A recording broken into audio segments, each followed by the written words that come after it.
Bienvenue mesdames et messieurs, merci Nabino Nyonso Nandenge Bopesa Kabiso, toujours confiance pour bonjour l'actualité Yambo Kanabiso, ceux qui te sont encore, nous revenons sur l'actualité politique Yambo Kanabiso, le lot Toubeta Masolo, Italie Norbert Louye, il est président de l'Union des Républicains, depuis qu'il va arrêter, ça fait déjà, donc dans 3 mois, il va totaliser 2 ans sans qu'il Azala jugé sans que Aleka na tribunal. Maintenant l'affaire ils ont vraiment déjà prononcé déjà que non, le 29 Norbert Louye est devant le tribunal pour juger par rapport à ndenge kangaki selon charge batiake babino.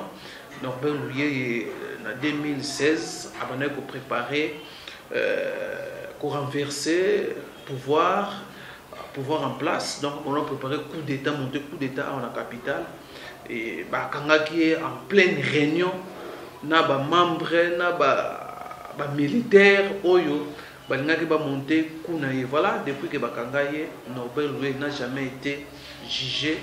Voilà, maintenant jouer affaire na ye. Maintenant, il va être devant le tribunal le 29 mai pour éviter le résultat, pour condamner, pour libérer, pour bénéficier des crispations il y a 5 ans. Pour éviter ce toujours dans le cadre, il y a des crispations, il y a espace pour les politiciens, des détenus politiques, pour éviter.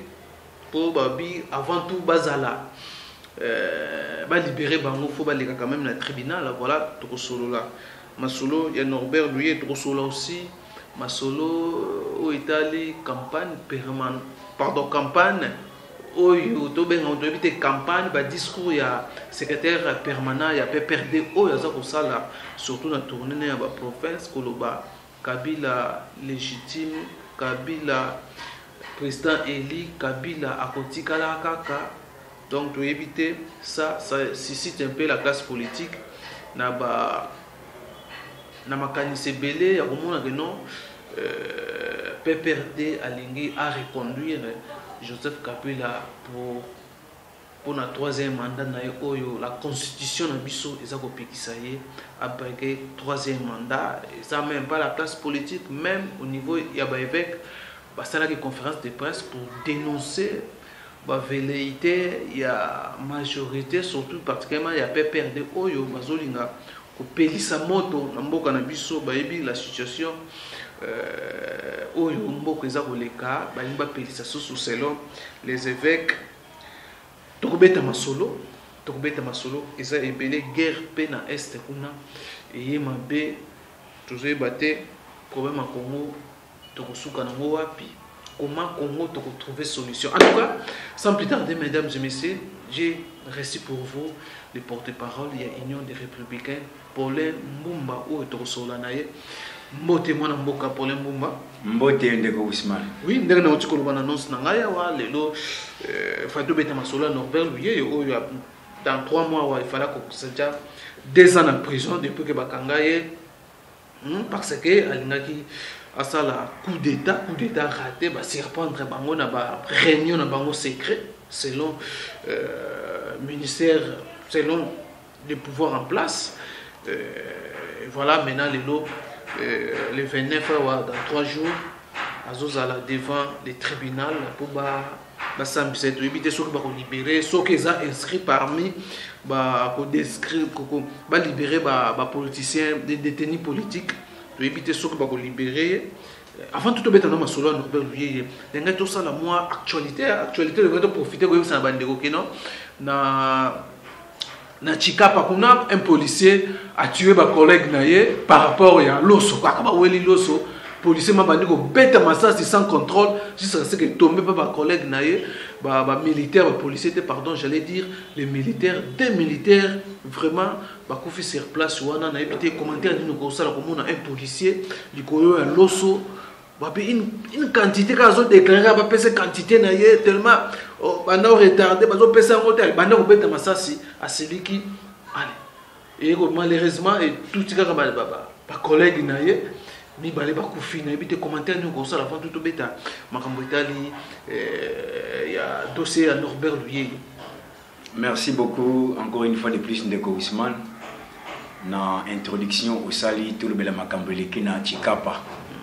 C'est regrettable pourquoi parce que na ndenge tolandi ba information na niveau ya Chikapa et sali biso passe ya kutala été que ba oyo bazali censé ya ko diriger la République démocratique du Congo bazo ko parvenir té na ko bungisa eloko to bengi ration normale ya ba oyo basala ka sécurité na mboka. Est-ce que bazala na ration d'abord nyonso wana ezali insécurité alimentaire ezola ki ça été na niveau wana basana politique ya malamu té pour l'encadrement, il y a des mapinga, il y a des cannabiso. Mais c'est regrettable quand même, na ba oyo ba kufi parce que oya sepela kana liwa ya batu na kanisi fois ça la monter mabe. Biso et sali biso passi peut-être ko présenter ba condoléances na niveau ya ba famille ya victime, pe na ba collègue na bango ya service. Mais toujours ko responsabiliser gouvernement parce que bazana politique ya malamu te na domaine oyo wana, c'est regrettable. Donc ligola loso mutakufi. Insécurité alimentaire. Est-ce que nous sommes destinés pour les militaires, militaire, il semble que non, il y a boya qui a déclaré pas servir mais la personne est censée distribuer pour équiper réclamation na été. Nakanisi bazaki na katia kan na mutu asa responsable. Ndenge nini ngai responsable yo pe responsable na soisa ina ke dépend na yo tiela nga loso na lia. Pourquoi? Quel type de politique? Non, mutu na mutu asa na part na ye. Ba suis sac na nga ya loso batie pembeni, ba suis carton na nga carton na nga ya mpioli batie pembeni, ba suis bidon na nga ya mafuta batie pembeni. Yango ba bengaka ba policier bazalaka na salaire te, mais ba pesa bango ba biloko wana. Voilà, les ba policier de militaire bazalaka na salaire te, mais biloko wana yango ne permettra bango pour aider ba ko vivre. Na yango gouvernement azana politique ya malamu te na point oyo wana yango na lobi que l'insécurité alimentaire jusqu'à ce que batu baya ko kufa likolo ya sali na ye azo senga sali. Comment un militaire peut likolo lo sa roba de tirer ba balle sans contrôle par-ci par-là zo beta de gauche à droite ça péter. Comment comment tient niveau marqué on? Pour le moment mémoire ya ba congolais na kanisi ezasu au beau fixité.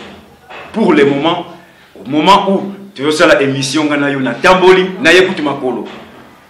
Mais makambo na moni na nzela et ça passe. Et l'ingé ba ete ba congolais moral ezasu au beau fixité. D'où moindre étincelle tu ko vivre la réalité et belé na mbokoyo.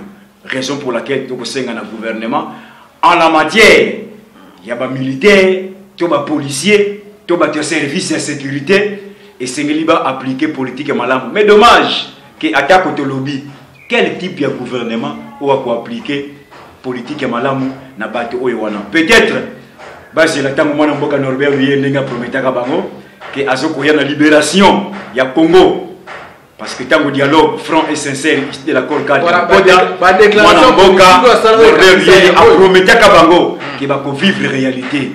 Pour le moment, nous partageons douleur oyo na bande ko na biso ya ba soda oyo ba uti ko kufa na livati kapa. Voilà mesdames et messieurs, c'était là vraiment l'introduction il y a sujet na biso par rapport à la situation oyo uti ko lekana kakuna na niveau ya Chikapa oyo un militaire abomine ba tout abetni masasi il ko réclamer biloko ya kolia donc ezako la ça niveau il y a vie il y a ba congolais pendant que ba pays mususu dans d'autres sièges ba so raisonner développement yamboka na bon biso tuzana na combat ya makamba kolia donc eza pasi na mawape na komona ce qui s'est passé na Chikapa ba militaire ba kufi le kola makamba kolia donc ça fait mal combien ça fait mal ya komona Congo tuzana na makamba kolia pasi zana donc voilà to éviter moka na biso to kosuka ndenge nini. Oui, Kendeko Kabila article 69 PCO prérogatif yako convoquer concertation. Tout le but, vous continuez à violer la constitution. Tant que Ndeko Kabila a sali décret il y a le 28 novembre 2015 où il y a qui bah évêque Ningisa il y a convoqué concertation il y a interdiocésain où il peut te le baki c'est en violation il y a mibeko yamboka il y a moto le baki na bango que non bokoya ko kuta biso place otika ki biso siko place to sali siko lelo kaka bango moko ba évêque soki olanda ki tata na biso ya molimo abenchole na conseil de sécurité plaidoyer ya utay ko sala mais ça kolela ya mikolo Amélie a le conseil de sécurité, tout ça là qui erreur, Sungabiso.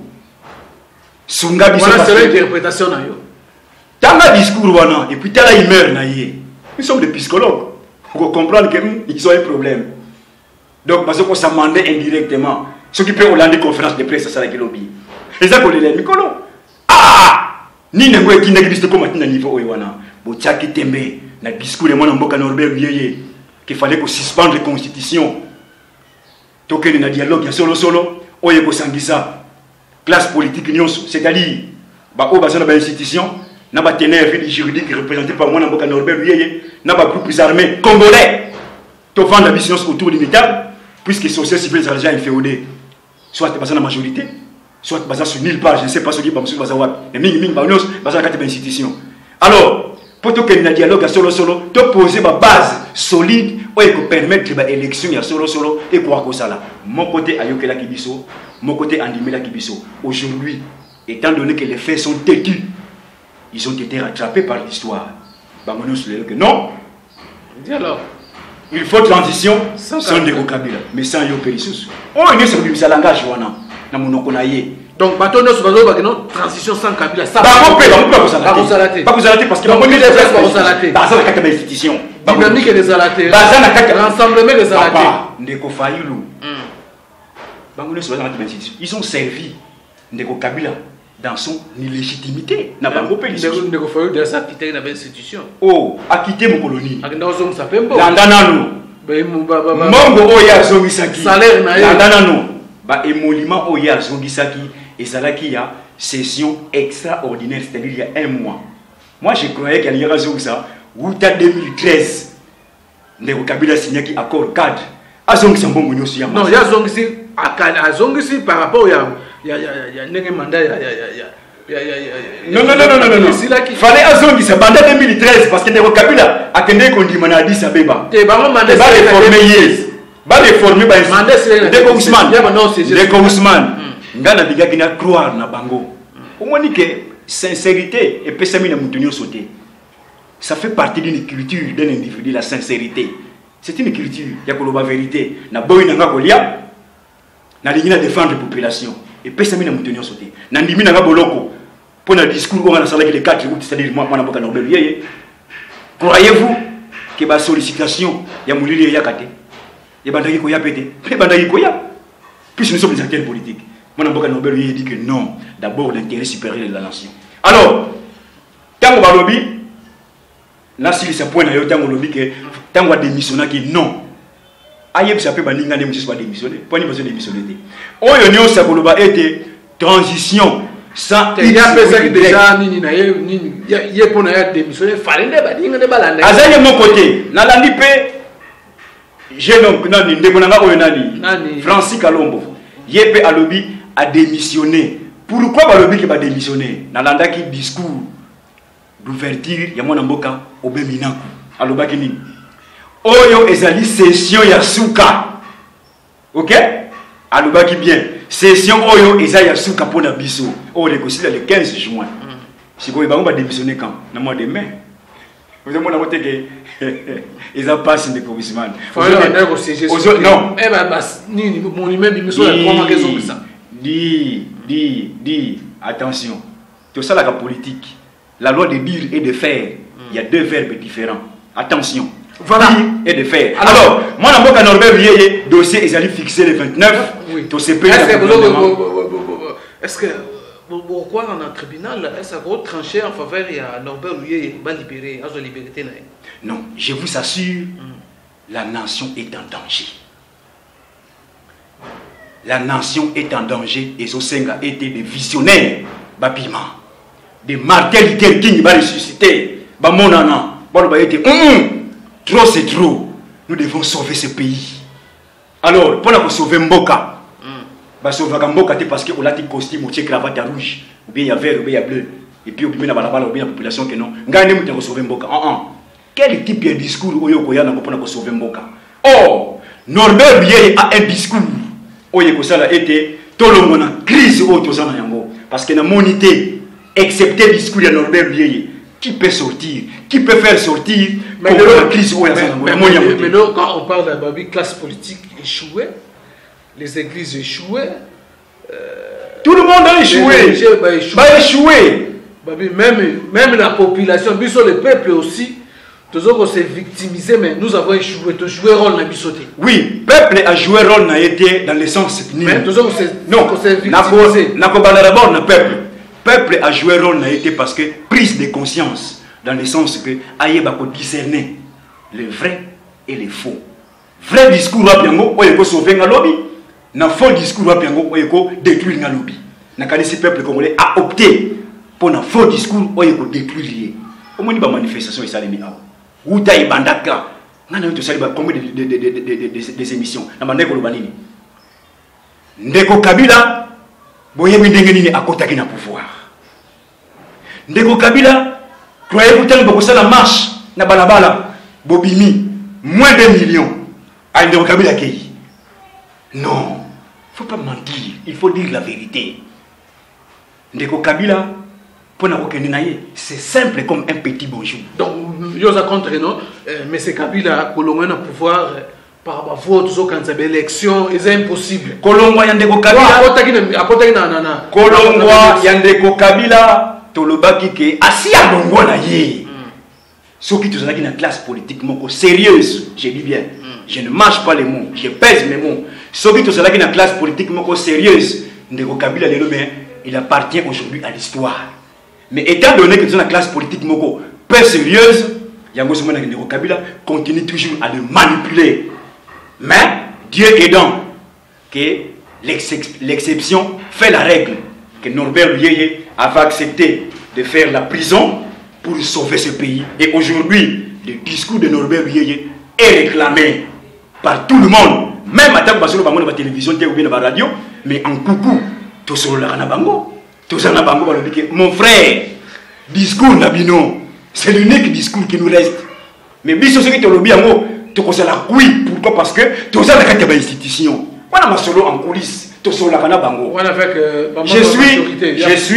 Je suis un communicateur. Il y a un parti politique qui a fait 15 ans d'existence. Donc nayebi, o yenga na sokoloba. Na koya awate na loba de n'importe quoi. Tu as la bango.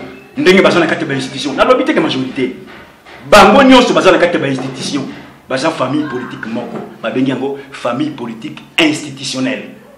Respect à nous pour na bango parce que ça bloque na bango bakoya ko kutape bloc oyo babengi batene affaire juridique avec à la tête Norbert Bieye Bizunga qui croupit en séjour en prison illégalement il y a de cela 20 mois et 15 jours bako kutaye pena ba na yi ya misatu bakokutana na ba groupes armés ba oyo bazoko semer toujours le terreur na est du pays, les groupes armés congolais bien sûr, puisque nous avons des groupes armés étrangers, c'est des groupes armés congolais. Mais le coup là, dialogue et que ça là inter-congolais, donc ba groupes armés na moni ke musala ba ça, ba groupes armés étrangers na moni ba ko ça, musala ba ko ça té. Donc tozoko senga été dialogue franc et sincère de l'accord cadre, c'est l'unique voie qui nous reste pour sauver ce pays. Mon colombosus n'a les gars qui dans ligne de chaîne de la place Batuninga. Mais ce qui est élection et ça limité. Bosomo n'a moté que te pose la sous-tutelle des Nations Unies. N'a pas sa réponse 3 fois. Non, non, non. Tokolinga Congo et Zala sous-tutelle des Nations Unies. Pour la ligne, parce que ma voix pour nous sortir, pour nous faire sortir le Congo dans la crise autour et ça nous épuisé. Ce qui va utiliser ma voix et que est simbité. Va utiliser la concertation. D'abord, oyo emema Thomas Lowakana qui bokondi, oyo ememi basani ba dibanga na ki bokondi, na oyo ememi ndeko Tibana na ki bokondi, le col est simbité. Il y a un pasteur qui disait si ton Dieu est mort et c'est le mien. Yango biso peto yebisi bango que le col là la concertation na bango est simbité. Mais bon mais d'abord voix où l'Union des Républicains a proposé toujours dialogue franc et sincère ici de l'accord cadre. Où ça a été la famille politique où ils allaient piloter dans des Kabila, famille institutionnelle, n'a pas de juridique, n'a pas de groupes armés, sous la médiation de la communauté internationale, puisque l'accord cadre avait déjà posé les jalons ou les bases. N'a médiateur, n'a l'accord cadre avait tout défini.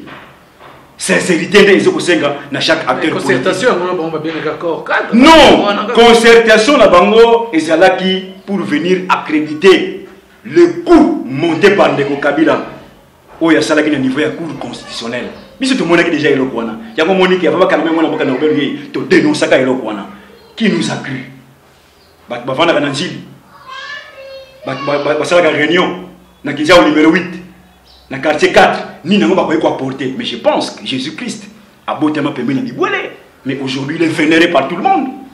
Il y a un lobby été. Moi, Namboka Norbert qui a toujours détenu la clé pour que Bimana Imbonglio au Tuzanango, Azoko martelé toujours que Ezala, famille où ils allaient diriger dans mon Namboka, Ndeko Kabila, dans mon Namboka Norbert n'a pas groupe armé. Bangonde va protagoniste va kovanda ici comme encore parce que quand on parle de conflits au canal c'est banane mais conflit est ça les institutions et les ténèbres juridiques mais c'est tout. Croyez-vous que non conflit c'est pas parce que y a les États-Unis ou en France en Europe non voilà les touristes mais conflit non faut que tu un dialogue mais transition tout ça les sans Kabila oh na bango pesa bango puisque bango les pas boîte mongo chef de file na bango Kabila ba institution non ba c'est ba député ba monsieur qui passe qui ba député ba ndiko zombongo après ba ko valider bango mais d'abord ba ndiko zombongo mais ba su suppléant na bango ba tiki ba valider ba tiki suppléant mais to ta ba comboter et comme polémique inutile mais ba yebani ya ngoto le bi été ba monsieur ba na touriste na mo ya lelo na Belgique na France na États-Unis na Japon na Sud Corée bref biso na makala les 29 ne pas constater pour un dossier na biso.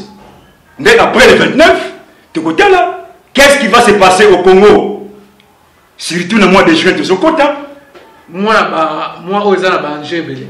Oyo, et que ça l'a confirmé que réellement, Oyo Union des Républicains a yébissa biso, et c'est là qu'il y a solo. C'est-à-dire, mon bon ami Ekosa Alimenté, en 2018, en 2016, Ekosa Alimenté, 2017, Ekosa Alimenté, 2018, Ekosa Alimenté, ça sera violer la Constitution. Solution. Et ce que c'est été. Solution. Proposition, ils allaient déjà. Proposition. Accord, cadre de Union des Républicains a Bundaka d'une manière pacifique. Croyez-vous que Nabitumba pacifique? Quel type d'alternative, quel type de proposition y a limite ça? Toi aussi, Mamandouki, tu peux commencer par Congolais? Jamais, mon amboka Nobel lui a recommandé un niveau. Voilà, mesdames et messieurs, nous sommes à la fin. Merci, malheureusement.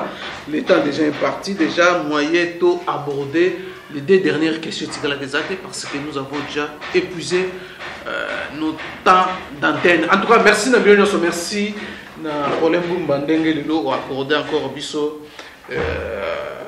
interview malgré Batanayo. Merci na Christian Tibambalo derrière la caméra, Eric Nkwana montage. Donc prochainement na numéro Moussous.